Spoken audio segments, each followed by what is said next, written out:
نے چاہا ہمیشہ وہی ہو کے رہا اور وہی ہو کے رہے گا۔ ریت کے ذرات سے زیادہ، پانی کے قطرات سے زیادہ، درختوں کے پتوں سے زیادہ درود لامحدود آقائے نامدار، پیکر حسن و جمال، صاحب شرف و کمال اور پوری کائنات کے سردار حضرت سیدہ آمینہ کے لال، رحمت کائنات، فخر کائنات، محبت کائنات، چاہت کائنات، بہار کائنات، نکھار کائنات، سنگھار کائنات، زینت بزم کائنات، صبح کائنات کے شمس و ضحیٰ، شام کائنات کے بدر و دجا، علم نشرح کے روشن سینے والے، والضحیٰ کے سہنے مکھڑے والے، واللیل کے زلفوں والے، وما رمیت اذ رمیت ولکن اللہ رما کی شان مظہریت والے، شیما کے ویر،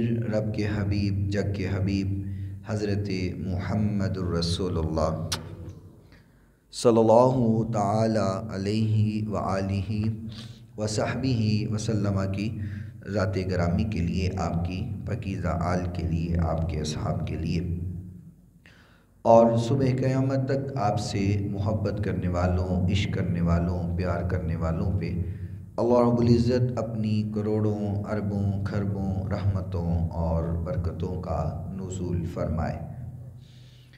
اور آج کے اس مختصر وقت میں جس بات کو آپ حضرات کے گوش گزار کیا جائے، بیان کرنے کے بعد اللہ رب العزت سب سے پہلے مجھے اور سننے کے بعد آپ تمام سامعین کو عمل پیرا ہونے کی توفیق عطا فرمائے۔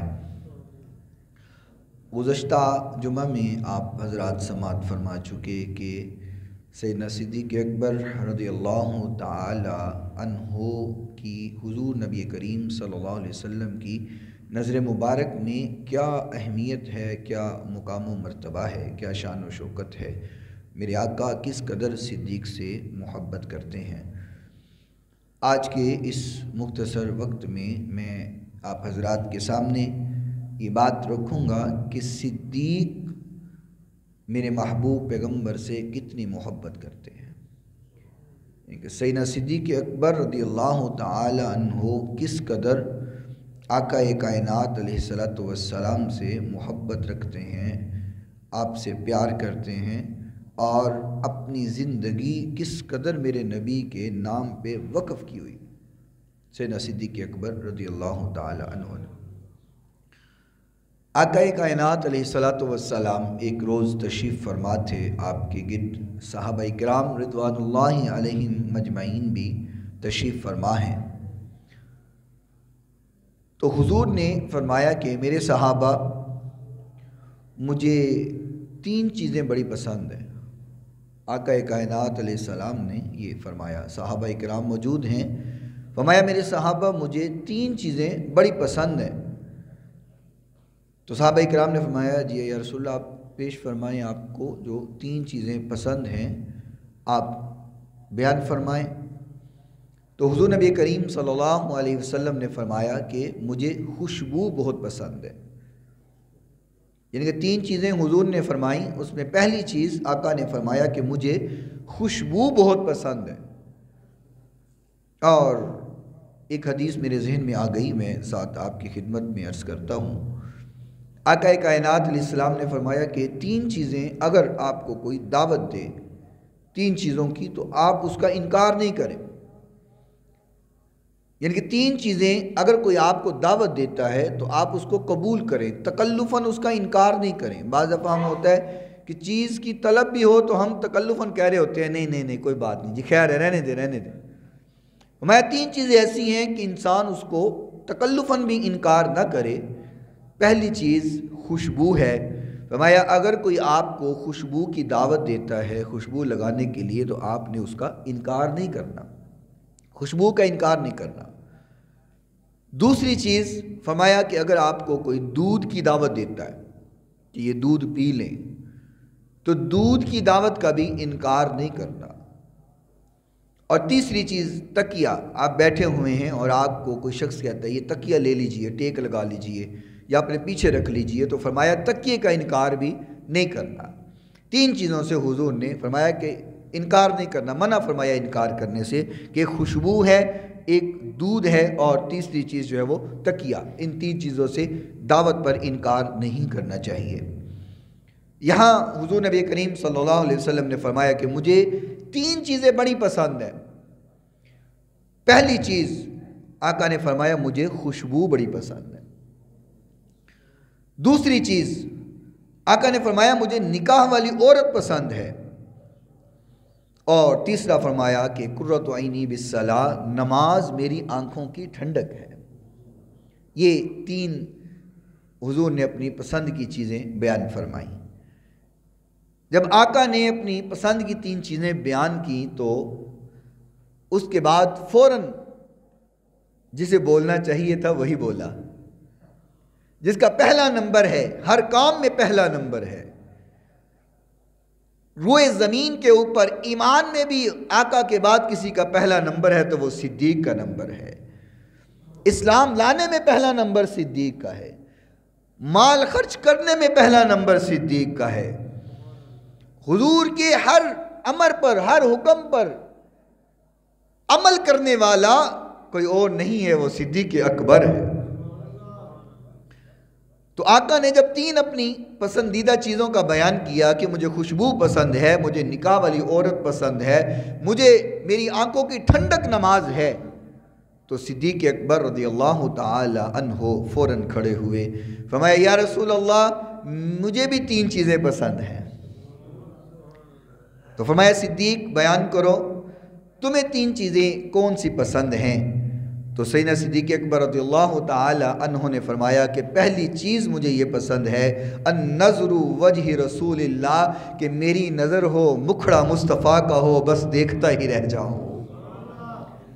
پہلی خواہش صدیق اکبر نے اپنی ظاہر کی، فرمایا مجھے بڑا پسند ہے کہ میری نظر ہو مکھڑا مصطفیٰ ہو، چہرہ مصطفیٰ ہو، بس دیکھتا ہی رہ جاؤں۔ اور میں کہا کرتا ہوں یہ خواہش صدیق نے کی تھی، اللہ نے پھر یہ خواہش پوری بھی کی۔ جانتے ہیں کب خواہش پوری ہوئی؟ جب غار ثور میں محبوب کائنات علیہ السلام اپنا چہرہ مبارک، اپنا سر مبارک صدیق کی گود میں رکھ کے آرام فرما رہے تھے، وہ منظر ہی کیا اعلیٰ ہوگا کہ گود میں آقا کا چہرہ ہوگا، صدیق نے رج رج کے دیدار کیا ہوگا۔ خواہش کی، اللہ نے پوری کی۔ اللہ اکبر۔ میں یہاں پہ ایک بات پہ کہتا ہوں کہ کیا مقام ہے اس گھرانے کا، صدیق کے گھرانے کا کیا مقام ہے کہ غار ثور ہے، سر مبارک میرے محبوب کا ہے، گود صدیق اکبر کی ہے، اور جب آقا کائنات اس دنیا فانی سے پردہ فرما رہے ہیں تو سر مبارک محبوب کا ہے، گود صدیق کا طیبہ کی ہے۔ کیا مقام اس گھرانے کا ہے۔ تو فرمایا یا رسول اللہ پہلی خواہش میری یہ ہے کہ صدیق کی نظر ہو اور چہرہ مصطفیٰ ہو اور میں دیکھتا رہ جاؤں۔ فرمایا دوسری میری خواہش یہ ہے، مجھے پسند یہ ہے کہ میرا مال ہو، آپ کا حکم ہو، میں سارا ہی قربان کر دوں۔ سبحان اللہ۔ اور میں یہاں پہ ایک حدیث بھی ساتھ جوڑتا ہوں۔ تبوک کا موقع ہے اور آقا کائنات علیہ السلام نے صحابہ کرام، سفر طویل ہے، لمبا سفر ہے، گرمی کی شدت بھی ہے، دشمن سے مقابلہ بھی ہے، تو فنڈ اکٹھا کیا جائے، مال اکٹھا کیا جائے تاکہ جنگ کی تیاری کی جائے، اپنے آپ کو جنگ کے لیے تیار کیا جائے۔ تو آقا کائنات علیہ السلام نے جب یہ حکم فرمایا تو حضرت سیدنا عمر فاروق رضی اللہ تعالی عنہ فرماتے ہیں کہ یہ جو صدیق ہے نا، ہر واری ود جاندہ ہے، ہر واری نمبر لے جاندہ ہے، ہر بار آگے نکل جاتا ہے، تو اس بار جو ہے نا میں نمبر لے کے جاؤں گا، عمر کا نمبر اس بار آگے ہوگا۔ صدیق ہر بار ہی نیکی میں آگے نکل جاتا ہے، اس بار میں آگے جاؤں گا۔ میں یہاں پہ ایک اور حدیث ساتھ جوڑتا ہوں. آقا نے فرمایا حسد کرنا جائز نہیں. فرمایا حسد نیکیوں کو ایسے کھاتا ہے جیسے آگ لکڑی کو کھا جاتی ہے. حسد نہیں کرنا چاہیے. لیکن فرمایا کہ نیکی کے اندر حسد کرنا چاہیے کہ اس نے نیکی اتنی کی ہے میں اس سے بڑھ کر نیکی کروں. تو نیکی میں حسد جائز ہے. تو سیدنا عمر فاروق رضی اللہ تعالی عنہ فرماتے ہیں کہ آج میں صدیق سے سبقت لے جاؤں گا اور میں آگے نکل جاؤں گا. تو انہوں نے کیا کیا کہ اپنے گھر کا سامان جو تھا اس کا آدھا حصہ کیا اور آدھا اپنے گھر رکھ لیا اور آدھا لے کر کے محبوب کائنات علیہ الصلوۃ والسلام کی بارگاہ میں تشریف لے آئے اور خوش ہیں کہ آج جو ہے میں نے بڑا خرچ کیا ہے اور میں صدیق سے نمبر لے جاؤں گا. فقال رسول اللہ صلی اللہ علیہ وسلم ما ابقیت لأہلک، کہ اے عمر بتاؤ کیا لے کے آئے ہو اور اپنے گھر والوں کے لیے کیا چھوڑ کے آئے ہو. گھر والوں کے لیے کیا چھوڑا ہے، لے کر کے کیا آئے ہو. تو عمر فاروق فرماتے ہیں کہ یا رسول اللہ آدھا مال نصف مال میں گھر رکھایا ہوں اور آدھا میں لے کر کے آپ کی بارگاہ میں آ گیا ہوں. اتنی دیر گزری تھی تو سیدنا صدیق اکبر رضی اللہ تعالی عنہ کی بھی آمد ہو گئی اور انہوں نے لا کر کے مال دولت سب میرے محبوب کے قدموں پہ نچھاور کر دیا. تو آقا نے فرمایا ما ابقیت لأہلک، صدیق کیا لے کے آئے ہو، کیا گھر والوں کے لیے چھوڑ کے آئے ہو. فرمایا یا رسول اللہ سب کچھ ہی لے آیا ہوں، گھر والوں کے لیے اللہ اور اس کا رسول چھوڑ آیا ہوں، سب کچھ لے آیا ہوں. اور لکھنے والے لکھتے ہیں کہ صدیق اکبر کا یہ عالم تھا کہ گھر کے اندر جھاڑو مار رہے تھے کہیں کوئی سوئی بھی گھر نہ رہ جائے. سارا لے کر کے میں آپ کی بارگاہ میں آ گیا ہوں. تو جب یہ منظر دیکھا تو عمر کہتے ہیں نہیں صدیق میں تیرے سے آگے نہیں بڑھ سکتا، میں نہیں آگے نکل سکتا. یہ تیرا ہی مقام ہے کہ تو ہر بار آگے نکل جاتا ہے، میں تیرا مقابلہ نہیں کر سکتا. اور شان اور عظمت بھی تو پھر تبھی ملا کرتی ہے نا. ایک دن محبوب کائنات علیہ الصلوۃ والسلام آپ لیٹے ہوئے تھے، آپ کے ساتھ سیدہ پاک امی جان عائشہ صدیقہ رضی اللہ تعالی عنہا بھی لیٹی ہوئی تھی. اور سیدہ پاک کی عادت تھی کہ جب حضور کے پاس ہوتی کوئی نہ کوئی سوال کرتی رہتی تھی، یہ چپ نہیں رہتی تھی. یہی وجہ ہے کہ آج بھی ذخیرہ احادیث کی کتابوں میں اگر دیکھا جائے تو خواتین کے اندر جس نے سب سے زیادہ روایات حضور کی نقل کی ہیں وہ کوئی اور نہیں ہے، وہ سیدہ پاک رضی اللہ تعالی عنہا ہے. سیدہ عائشہ صدیقہ ہیں رضی اللہ تعالی عنہا، سب سے زیادہ حدیثیں انہوں نے روایت کی ہیں کیونکہ یہ چپ نہیں کرتی تھی، پوچھتی رہتی تھی، کوئی نہ کوئی مسئلہ کوئی نہ کوئی سوال آپ کرتی رہتی تھی اور میرے محبوب محبت سے جواب دیتے رہتے تھے. میرے نبی نے زندگی گزارنے کا طریقہ بھی بتایا، یہ بھی بتایا کہ بیویوں کے ساتھ حسن سلوک کیسے کرنا ہے. آقا تنگ نہیں پڑتے تھے جیسے آج ہم پڑ جاتے ہیں. بیوی ایک سے دو سوال کر لے کہنے کی جان چھڑ پڑا ہو اگے بڑا پریشان ہے ستانی ہے بھائی مینوں کیوں جی کیسے ہوتا ہے، ہمیں بڑی ٹینشن ہونے لگ جاتی ہے، کوفت آنے لگ جاتی ہے، پر کی میرے بار بار سوال کر رہی ہیں، سر کھان رہی ہے میرا. نا میرے نبی نے ایسا نہیں کیا. آقا نے بڑی محبت سے جواب دیتے، جب صدیقہ پاک سوال کرتی آپ جواب دیتے. لیکن آج کام الٹ ہو گیا ہے، حضور بھی لیٹے ہوئے ہیں، سیدہ پاک چپ کر کے لیٹی ہوئی ہیں، چپ. تو حضور کو عجیب لگا کہ آج پوچھ نہیں رہی، کچھ سوال نہیں کر رہی. تو حضور نے فرمایا عائشہ آج خیر ہے، کوئی سوال نہیں ہو رہا، کوئی مسئلہ نہیں پوچھا جا رہا، خیر تو ہے. تو امی جان رضی اللہ تعالیٰ عنہ فرماتی ہیں کہ یا رسول اللہ میں نا آسمان کے ستارے دیکھ رہی ہوں. تو حضور نے فرمایا کیوں دیکھ رہی ہو، آسمان کے ستاروں میں کیا تلاش کر رہی ہو.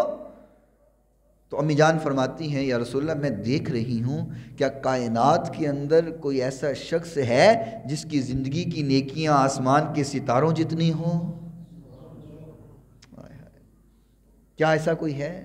امی جان کا عقیدہ ہے، وہ سمجھتی ہیں کہ آسمان کے ستاروں کی تعداد کتنی ہے یہ بھی حضور جانتے ہیں، اس کے برابر نیکیاں کس کی ہیں یہ بھی حضور جانتے ہیں.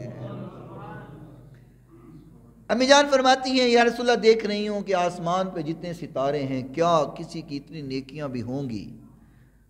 تو محبوب کائنات نے فرمایا ہاں اتنی نیکیاں ہیں. تو آپ فرماتی ہیں یا رسول اللہ کس کی؟ تو حضور نے فرمایا عائشہ اتنی نیکیاں عمر کی ہیں رضی اللہ تعالیٰ عنہ. سیدنا عمر کا نام آئے تو ذرا اونچی سبحان اللہ بولا کرو. کچھ لوگ اس کائنات میں ایسے بھی ہیں ان کے سامنے حضرت عمر کا نام آئے تو وہ ویسے ہی مر جاتے ہیں. حضور نے فرمایا تھا عمر جس رستے سے تو گزر جاتا ہے شیطان ڈرتا اس رستے سے نہیں گزرتا. تو آج اس کی اولاد عمر کا نام سنتے ہی مر جاتے ہیں. آج بھی جس رستے کے اوپر عمر کا نام لکھا ہو وہاں سے نہیں گزرتے ہیں. اللہ اکبر. تو فرمایا عائشہ عمر کی نیکیاں آسمان کے ستاروں کے برابر ہے. میں یہاں سے ایک سوال آپ کی خدمت میں عرض کرنا چاہتا ہوں. انسان کچھ نیکیاں سب کے سامنے کرتا ہے, کچھ نیکیاں چھپ کے کرتا ہے, کچھ نیکیاں رات کی تاریکی میں کرتا ہے. اور عمر کی نیکیاں تو عجیب ہیں. رات کو اٹھ کر کے غریبوں کے جا کر کے پانی بھرایا کرتے تھے. اور ایک نبینا عورت کا واقعہ ملتا ہے کہ رات کو پانی بھی بھراتے, کھانا بھی بناتے, اس عورت کے سامنے بھی رکھاتے. عمر تو وہ ہے. اور ایسی نیکیاں عمر کی. فرمایا نہر فرات کے کنارے پہ کتا بھی پیاسا مر گیا تو ڈر لگتا ہے قیامت کے روز عمر کو حساب نہ دینا پڑ جائے. اب کچھ نیکیاں حضور کی ظاہری حیات طیبہ میں کی, کچھ نیکیاں حضور کے پردہ فرما جانے کے بعد کی, کچھ رات میں کی, کچھ دن میں کی, کچھ چھپ کے کی, کچھ سب کے سامنے کی. میں قربان جاؤں عمر کی جو بھی نیکی ہیں جہاں بھی کی جیسے بھی کی میرا نبی اس کو جانتا ہے. تبھی تو آقا نے فرمایا نا حضور جانتے ہیں تو کہا نا کہ آسمان کے ستاروں کے برابر نیکیاں ہیں تو وہ کسی اور کی نہیں ہیں, وہ عمر کی ہیں. کہ ہر نیکی حضرت عمر کی میرے محبوب کے سامنے ہے. حضور نے یہ جواب دیا. امی جان عائشہ پھر چپ ہو گئی. آقا فرماتے ہیں عائشہ چپ ہو گئی ہو, کیا خیر ہے, پھر کوئی سوال نہیں کر رہی؟ تو فرمایا یا رسول اللہ صلی اللہ علیہ وسلم میں نے سوچا تھا کہ آپ میرے بابا ابو بکر کا نام لیں گے تو آپ نے عمر کا نام لے لیا, میں چپ ہو گئی ہوں. فرمایا عائشہ تم اپنے باپ ابو بکر کی بات کرتی ہو تو جان لو عمر کی ساری زندگی کی نیکیاں ابو بکر کی ایک رات کی نیکیوں کا مقابلہ نہیں کر سکتی. تبھی تو حضرت عمر فاروق رضی اللہ تعالیٰ عنہ کبھی کبھی محبت میں صدیق اکبر سے کہا کرتے تھے کہ صدیق میری ساری زندگی کی نیکیاں لے لو, اپنی ایک رات کی نیکی بس مجھے دے دو. فرمایا ساری زندگی کی عمر کی نیکیاں صدیق کی ایک رات کی نیکی کا مقابلہ نہیں کر سکتی ہیں. اللہ اکبر اللہ اکبر. بات یہ کر رہا تھا کہ حضور نے اپنی 3 پسندیدہ چیزوں کا بیان کیا. فرمایا مجھے 3 چیزیں پسند ہیں. صدیق نے بھی کہا, فرمایا یا رسول اللہ مجھے بھی 3 چیزیں پسند ہیں. فرمایا صدیق تجھے کون سی چیزیں پسند ہیں 3؟ فرمایا یا رسول اللہ پہلی خواہش یہ ہے کہ نظر صدیق کی ہو, چہرہ مصطفیٰ ہو اور وہ صدیق دیکھتا رہے. اور دوسری خواہش یہ ہے کہ مال صدیق کا ہو اور آپ کا حکم ہو, آپ کے حکم پہ صدیق سارا مال ہی قربان کر دے. اور فرمایا تیسری خواہش میری یہ ہے کہ بیٹی صدیق کی ہو, زوجہ مصطفیٰ ہو, میری بیٹی آپ کی زوجیت میں ہو. اور پچھلے جمعہ میں ایک حدیث بیان کی تھی, میں صرف اشارتاً بیان کرتا ہوں. تبھی تو میرے محبوب پیغمبر علیہ السلام نے فرمایا تھا رحم اللہ ابا بکر, اللہ ابو بکر پہ رحم فرما کیونکہ زوج ابنتہ, کیونکہ بیٹی اس کی ہے اور ماں پوری امت کی ہے, بیوی میری ہے. کیا مقام ہے اس گھرانے کا, اللہ اکبر. تو صدیق اکبر نے بھی اپنی 3 خواہشوں کا اظہار کیا. فرمایا میری بھی یا رسول اللہ 3 خواہشات ہیں. اب صدیق کون ہیں یہ یاد رکھیے گا. میرے نبی کی نظر میں صدیق کا مقام کیا ہے. حضرت امی جان عائشہ صدیقہ رضی اللہ تعالی عنہا اس حدیث کی راویہ ہیں. فرماتی میں ایک دن اپنے گھر میں بیٹھی ہوئی تھی, اپنے کمرے میں تھی, تو صحن میں حضور نبی کریم صلی اللہ علیہ وسلم موجود ہیں اور ساتھ آپ کے صحابہ کرام موجود ہیں صحن کے اندر. تو تو حضور نبی کریم صلی اللہ علیہ وسلم نے فرمایا فَمَن أَرَادَ أَن يَنظُرَ إِلَىٰ عَتِيقٍ مِّنَ النَّارِ، میرے صحابہ کیا تم دیکھنا چاہتے ہو کہ کون سا وہ شخص ہے جسے اللہ نے جہنم سے آزاد رکھا ہوا ہے؟ سبحان اللہ کہو۔ اللہ اس سبحان اللہ کی برکت سے ہم سب کو جہنم سے آزاد فرما دے۔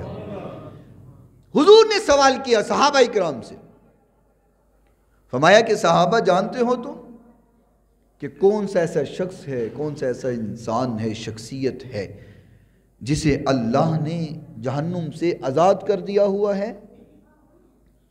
تو یقینی طور پہ صحابہ کرام نے کہا ہوگا یا رسول اللہ بالکل بیان فرمائیں، ہم تو جاننا چاہتے ہیں، ہم دیکھنا چاہتے ہیں اس شخص کو کہ جو جہنم سے آزاد ہے۔ تو حضور نے فرمایا اگر تم جہنم سے آزاد انسان کو دیکھنا چاہتے ہو فَلْيَنْظُرُ إِلَىٰ أَبِي بَكْرٍ، کسی اور کا نہ دیکھو، ابو بکر صدیق کو دیکھ لو۔ سبحان اللہ۔ صحابہ فرماتے ہیں جب حضور نے یہ لفظ بولے تھے نا عَتِيقٌ مِّنَ النَّارِ، جہنم سے وہ آزاد ہے، فرماتے ہیں تب سے ہم نے ابو بکر کا نام عتیق ڈال لیا۔ یہ عتیق ہیں کیونکہ حضور نے ان کو جہنم سے آزادی کا پروانہ دیا ہے، یہ عتیق ہیں، اور فرمایا تب سے مجھے عتیق کہنا شروع کر دیا۔ کون؟ صدیق رضی اللہ تعالی عنہ، حضرت سیدہ حبشیہ رضی اللہ تعالی عنہا فرماتی ہیں کہ میں نے حضور نبی کریم صلی اللہ علیہ وسلم کو یہ فرماتے ہوئے سنا۔ آقا فرما رہے تھے، کیا فرمایا حضور نبی کریم صلی اللہ علیہ وسلم نے؟ فرمایا یا ابا بکر، اے ابو بکر، ان اللہ قد سماک صدیق، حضور فرماتے ہیں ابو بکر اللہ نے تیرا نام صدیق رکھ دیا ہوا ہے۔ اللہ بھی صدیق کہتا ہے۔ میں محبت میں کبھی کبھار یوں بھی کہا کرتا ہوں، وہ جو صدیق صدیق صدیق مصطفیٰ نے کہا، وہ جو صدیق صدیق خود خدا نے کہا، میں بھی کہتا ہوں صدیق صدیق صدیق ہے، جو نہ مانے وہ زندیق زندیق زندیق ہے۔ پروانے کو چراغ بلبل کو پھول، بس صدیق کو خدا اور رسول بس۔ صدیق کو اور کچھ نہیں چاہیے۔ اور مجھے یہاں ایک واقعہ یاد آ گیا، محبوب کائنات علیہ السلام ایک دن آپ تشریف فرما مسجد میں، اور آپ بڑے پریشان، اور پریشانی کا عالم یہ ہے کہ حضور کا چہرہ مبارک بتا رہا ہے کہ آقا کائنات پریشان ہیں۔ تو صدیق اکبر آئے، فرمائے یا رسول اللہ صلی اللہ علیہ وسلم آج آپ کیوں اتنا پریشان؟ آپ کے پریشان ہونے کی وجہ کیا ہے؟ کس نے آپ کو پریشان کیا؟ تو محبوب کائنات علیہ السلام نے فرمایا ابو بکر، ایک دیوانہ ہے میرا بلال، امیہ اس کو بڑا تنگ کرتا ہے، بڑی تکلیفیں دیتا ہے، اور جب اس کی تکلیفوں کی خبر مجھے پہنچتی ہے مجھے بڑا دکھ ہوتا ہے، بڑی تکلیف ہوتی ہے۔ ابو بکر کچھ ایسا ہو جائے کہ بلال آزاد ہو جائے، اس کو کوئی آزاد کروا دے۔ تو محبوب کائنات علیہ السلام اپنی پریشانی کا اظہار فرما رہے ہیں، ابھی حضور نے بات مکمل کی ہے، صدیق اکبر اٹھ کے چلے گئے اور جا کر کے امیہ کے پاس کہنے لگے امیہ تیرا غلام خریدنے آیا ہوں، یہ بلال خریدنے آیا ہوں، یہ مجھے بیچ دے۔ اب وہ مذاق کرنے لگا، کہتا ہے تم لوگوں کے پاس کہاں اتنے پیسے ہیں، غریب لوگ ہو تم لوگ بلال نہیں خرید سکتے، یہ میرا غلام ہے، میں اس کو بیچنا نہیں چاہتا۔ آپ نے فرمایا جو آج تو مانگتا ہے مانگ، تجھے دینے کے لیے تیار، تو سوال تو کرنا، تو ڈیمانڈ تو کرنا، تو مانگ کیا بلال کے بدلے میں مانگتا ہے؟ میں تجھے بلال تیرے سے خریدنے کے لیے تیار ہوں۔ تو اس نے کہا کہ ایک تو مجھے اس کے بدلے میں، یہ کمزور سا غلام ہے، مجھے ایک تگڑا اور طاقتور نوجوان غلام چاہیے اس کے بدلے میں۔ آپ نے فرمایا یہ بھی دیتا ہوں، اور مانگ۔ کہنے لگا بلال کو تول کر کے مال و دولت لوں گا۔ فرمایا یہ بھی دیتا ہوں اور مانگ۔ کہنے لگا بس اتنا ہی بڑا ہے۔ سیدنا صدیق اکبر رضی اللہ تعالی عنہ نے غلام بھی دیا اور حضرت بلال حبشی رضی اللہ تعالی عنہ کو تول کر کے خریدا اور آزاد کروایا۔ میرے محبوب پیغمبر علیہ السلام کی بارگاہ میں تشریف لائے۔ فرمایا یا رسول اللہ مبارک ہو۔ حضور نے فرمایا خیر مبارک، کیا ہوا؟ فرمایا میں نے بلال کو آزاد کروا دیا ہے۔ یہ خبر آپ کے والد ابو قحافہ کو ملی، ابھی وہ مسلمان نہیں ہوئے تھے۔ انہوں نے کہا ابو بکر تم پاگل ہو گئے ہو، یہ کیا کر رہے ہو؟ بندہ غلام خریدتا ہے، کوئی طاقتور غلام خریدتا ہے، یا اس سے کام لینا ہو، یا خوبصورت حسین و جمیل غلام خریدتا ہے، اس کو بیچ کر کے منافع آئے گا۔ یہ کیا سودا کر کے آئے ہو؟ ایک کالا سا غلام، کمزور سا غلام، کر بھی کچھ نہیں سکتا، منافع بھی نہیں دے سکتا، یہ کیسا کاروبار کیا تم نے؟ یہ کیسی ڈیل کی ہے؟ یہ کیا کر کے آئے ہو؟ ایسا غلام بھی کوئی خریدتا ہے؟ تو سیدنا صدیق اکبر نے جو جواب دیا دل کی تختیوں پہ لکھنے کے قابل ہے۔ آپ نے فرمایا بابا میں اس لیے غلام تھوڑا خرید کر کے آیا ہوں کہ مجھے دنیا کا فائدہ ہو، میں نے تو اس لیے غلام خریدا ہے کہ میرا اللہ راضی ہو جائے، میرا مصطفیٰ راضی ہو جائے۔ صرف اللہ اس کے رسول کی رضا ہے، اور تو کچھ چاہیے ہی نہیں ہے۔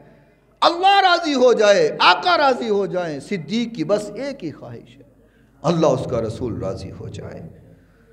اللہ اکبر اللہ اکبر۔ اور رضات کے معاملات کیسے ہیں سبحان اللہ۔ اور میرے نبی نے بھی جو پھر مقام دیا ہے، ایک دن میرے محبوب پیغمبر علیہ السلام کے پاس بخاری شریف کے اندر حدیث ہے، اتمرأۃ النبی صلی اللہ علیہ وسلم فامرها ان ترجع الیہ قالت ارأیت ان جئت ولم اجدک کانها تقول الموت۔ ایک عورت حضور نبی کریم صلی اللہ علیہ وسلم کے پاس آئی تو اس نے کوئی کام کہا، کوئی درخواست کی۔ آقا نے فرمایا تم ایسا کرو کہ کچھ دن بعد آ جانا، اس کام کے لیے، اس حاجت کے لیے کچھ دن بعد آ جانا، جو تمہیں ضرورت ہے، تمہیں کام ہے۔ تو اس نے جواب دیا، اس نے سوال کیا، کہنے لگی کانہا تقول الموت، میں اگر دوبارہ آؤں اور آپ پردہ فرما چکے ہوں، آپ اس ظاہری حیات میں نہ ہوں، میں آپ کو نہ پاؤں تو پھر کیا کروں؟ تو اس سوال کے اوپر جواب تو اسی بندے کو پیش کیا جاتا ہے جو سب سے زیادہ قریب ہوتا ہے، ایسے ہی ہے نا۔ کہا اگر میں آپ کو نہ پاؤں تو پھر کیا کروں؟ تو حضور نبی کریم صلی اللہ علیہ وسلم نے فرمایا اگر تو مجھے نہ پائے اِن لَمْ تَجِدِینِی فَأْتِی ابا بکرٍ، کہا اگر مجھے نہ پائے تو پھر ابو بکر کے پاس چلے جانا۔ یعنی کہ میرا محبوب جانتا ہے کہ میرے بعد اس منصب کو اگر کوئی سنبھالے گا تو وہ کوئی اور نہیں ہے، وہ صدیق اکبر ہے۔ لیکن لا نبی بعدی، میرے پاس نبی نہیں ہے کوئی، لیکن افضل البشر بعد الانبیاء، نبیوں میں اگر کوئی افضلیت رکھنے والی شخصیت ہے وہ کوئی اور نہیں ہے، ابو بکر صدیق رضی اللہ تعالی عنہ ہے۔ اللہ اکبر اللہ اکبر۔ اور آج لوگ محض اپنے مفاد کی خاطر یا صرف اپنے ہٹ درمی میں صحابہ کرام کا تقابل کرنا شروع کر دیتے ہیں، اور یہ پیش کرتے ہیں کہ جیسے صحابہ کرام آپس میں محبت نہیں تھی، پیار نہیں تھا، صحابہ آپس میں معاذ اللہ دشمن تھے۔ اس قسم کا تاثر لوگوں نے بنا دیا ہوا ہے، اور لوگوں کے اندر اس قسم کی وہم پیش کرتے ہیں کہ معاذ اللہ صدیق اکبر اور مولا علی تو آپس میں دشمن تھے، دوست نہیں تھے۔ اور پھر ایسی پچھلے دنوں ایک بچہ میرے پاس آیا اور کہنے لگا جی صدیق اکبر رضی اللہ تعالیٰ عنہ نے تو سیدہ پاک کا باغ کھا لیا تھا اور حق کھا لیا تھا۔ میں نے کہا تجھے کس نے کہا ہے؟ جی مجھے پتہ ہے باغ کھا لیا تھا۔ میں نے کہا تو وہاں پہ موجود تھا؟ یعنی اس قدر سوشل میڈیا اور دیگر میڈیا کے اوپر، الیکٹرانک میڈیا کے اوپر ایسے گمان پیش کر دیے گئے ہیں کہ لوگ صحابہ اکرام کے بارے میں سوچنے پر مجبور ہو گئے ہیں۔ تو یہ باتیں جو لوگ پھیلاتے ہیں آپ کو ان کا پتہ ہے۔ میں نے کہا کتنی عجب کی بات ہے، کیا تعجب اس بات پہ کیا جائے۔ ایک تو کہتے ہیں کہ مولا علی سے بڑھ کے کوئی شجاع نہیں ہے، مولا علی سے بڑھ کے کوئی طاقتور نہیں ہے، پھر کہتے ہیں صدیق اکبر نے سیدہ پاک کا باغ کھا لیا۔ میں نے کہا جب صدیق باغ کھا رہے تو مولا علی کہاں تھے؟ ایک طرف تو کہتے ہو مولا علی سے بڑھ کر شجاع کوئی نہیں کائنات کے اندر، اور پھر کہتے ہو صدیق نے باغ کھا لیا، جب باغ کھایا تو مولا علی وہاں نہیں تھے؟ یہ کیسے ہو سکتا ہے کہ علی بھی موجود ہوں اور سیدہ پاک کا کوئی حق کھا جائے؟ کیا ہو سکتا ہے کہ مولا علی کی موجودگی میں سیدہ پاک کا کوئی حق کھا جائے؟ یہ محض صحابہ اکرام کے بارے میں بدگمانی پیدا کرنے کے لیے گفتگو کی جاتی ہے۔ وہ ایک لمبا مسئلہ ہے جو باغ کے بارے میں پیش کیا جاتا ہے، وہ پھر کبھی آپ کی اس خدمت میں عرض کروں گا۔ شیر خدا رضی اللہ تعالی عنہ فرماتے ہیں، فرمایا ای الناس خیر بعد رسول اللہ صلی اللہ علیہ وسلم۔ آپ سے سوال کیا گیا، فرمایا علی، لوگوں میں حضور نبی کریم صلی اللہ علیہ وسلم کے بعد کس کا مرتبہ اور شان ہے، کس کا مقام ہے؟ اب حدیث کے راوی مولا علی ہیں اور حدیث صحیح بخاری شریف کے اندر موجود ہے، اور حدیث شریف کا نمبر 3671 ہے۔ فرمایا لوگوں کے اندر حضور کے بعد مقام کس کا ہے؟ تو مولا علی فرما رہے ہیں، فرمایا قال ابو بکر رضی اللہ تعالی عنہ، فرمایا ابو بکر کا مقام ہے۔ اب جو لوگ کہتے ہیں کہ معاذ اللہ مولا علی اور ابو بکر رضی اللہ تعالیٰ عنہ کی بنتی نہیں تھی، اب ان کو کیا جواب دیں گے؟ مولا علی تو خود فرما رہے کہ حضور کے بعد مقام صدیق کا ہے۔ سوال کرنے والے نے سوال کیا، فرمایا قلت ثم من، اس کے بعد کس کا مقام؟ یعنی کہ حضور کے بعد صدیق کا، اور اس کے بعد کس کا؟ تو فرمایا قال عمر رضی اللہ تعالی عنہ وخشیت ان یقول عثمان، فرمایا پھر اس کے بعد عثمان کا مقام۔ اب سوال کرنے والے نے سوال کیا، فرمایا ثم انت، تو پھر آپ کا مقام کدھر ہے؟ ہو سکتا ہے کوئی فسادی ہوئے ہیں، تو اڈا مقام کتھے؟ ثم انت، آپ کہاں ہیں؟ حضور کے بعد صدیق، صدیق کے بعد عمر، عمر کے بعد عثمان، آپ کدھر ہیں؟ تو جو آپ نے جواب دیا، فرمایا ما انا الا رجل من المسلمین، میں تو ایک عام سا مسلمان ہوں۔ عاجزی دیکھیے، جس کو میرا نبی اپنا بھائی کہے اس کی عاجزی دیکھیے، جس کو میرا محبوب اپنی تلوار دے کے بھیجے اس کی عاجزی دیکھیے، جسے میرا نبی جنت کے پروانے دے اس کی عاجزی دیکھیے، جس کو میرا نبی اپنے کندھوں پہ اٹھا لے اس کی عاجزی دیکھیے۔ یہاں اتنا سا بندے کو مقام مل جائے نا تو وہ کسی کو اپنے قریب نہیں آنے دیتا، اور یہ مولا علی ہے رضی اللہ تعالی عنہ، جس کو میرے نبی نے اتنا مقام دیا ہے کہ اپنے کندھوں پہ اٹھا کے کہا کہ کعبۃ اللہ کے اندر جتنے بت ہیں اس کو گرا دو۔ اور مولا علی فرماتے ہیں جب میں محبوب کے کندھوں پہ تھا مجھے ایسے لگ رہا تھا کہ میں آسمان کے کنگروں کو پکڑ لوں گا۔ اللہ اکبر یا رسول اللہ صلی اللہ علیہ وسلم، اتنا مقام ہے، اور آپ فرما رہے ہیں ما انا الا رجل من المسلمین، میں تو ایک عام مسلمانوں میں سے بندہ ہوں۔ اور صدیق کا مقام بیان مولا علی خود کر رہے ہیں، مولا علی بیان کر رہے ہیں کہ صدیق کا مقام کیا ہے۔ اور ایک اور حدیث آپ سماعت کر لیجئے، حضور نبی کریم صلی اللہ علیہ وسلم نے فرمایا کننا نخیر بین الناس فی زمن النبی صلی اللہ علیہ وسلم فنخیر ابا بکر ثم عمر بن الخطاب ثم عثمان بن عفان رضی اللہ تعالی عنہما۔ آقا کائنات نے فرمایا نبیوں کے بعد اس کائنات میں اگر کسی کا مقام ہے تو وہ ابو بکر کا ہے، پھر عمر کا ہے، پھر عثمان کا ہے رضوان اللہ علیہم اجمعین۔ تو یہ میرے نبی کی تقسیم بھی ہے، میرے نبی نے جو عہدوں کو تقسیم کیا ہے اور لوگوں کو صحابہ اکرام کا مقام سمجھایا ہے۔ اللہ تعالی ہمیں بھی صحابہ اکرام کا مقام سمجھنے کی توفیق عطا فرمائے۔